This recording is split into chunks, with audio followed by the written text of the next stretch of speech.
and welcome to another episode of Shankism 2.0. This is AP Modern World History.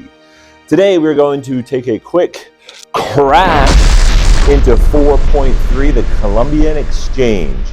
Time period was 1492 to 1500-ish to around 1750 AD, in a time when Europeans were changing the global economy with horrific unintended consequences. The indigenous people of the Americas will be greatly affected by the Spanish due to diseases like smallpox. However, the Spanish Empire's demise will be caused by massive silver mining, which will lead into massive inflation. Disease in the population. Let's talk about the catastrophic effects of these disease-ridden Europeans. It wasn't the conquistadors led by Hernan Cortez or Francisco Pizarro with their horses and gunpowder or metal weapons that killed the majority of the indigenous population. It was respiratory diseases like smallpox. With no exposure and no immunity, 90% of the indigenous people were wiped out in less than a century. Animals and foods. Think of some of your favorite Mexican foods. None of them are possible without the Columbian Exchange, because Mexico knew nothing of pigs and cows. Horses will transform the American Indian culture. Not eating them, but they're transforming them with hunting the buffalo so they could efficiently hunt.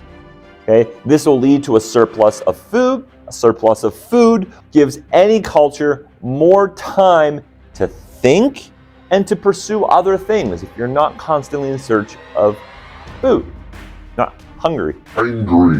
Europeans took crops back to their homelands like maize and beans, tomatoes, and yes, even the epic healing powers of the potatoes, which created a surplus of food. All hail the potato!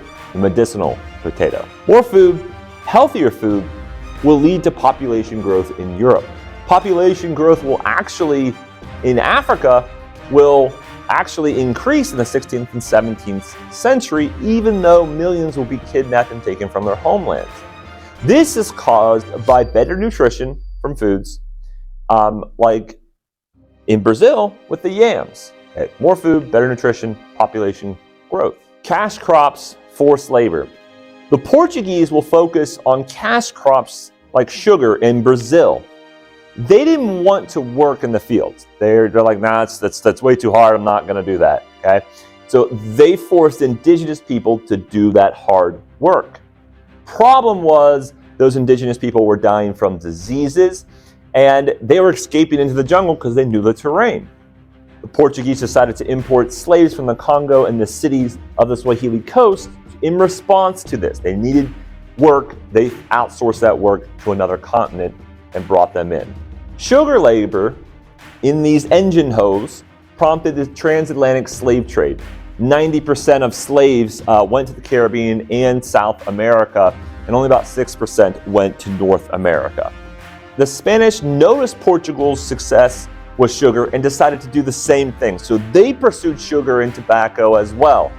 Got to make that money. The African presence in the Americans. This is all about culture. The African diaspora, however you want to say it, didn't completely destroy their culture.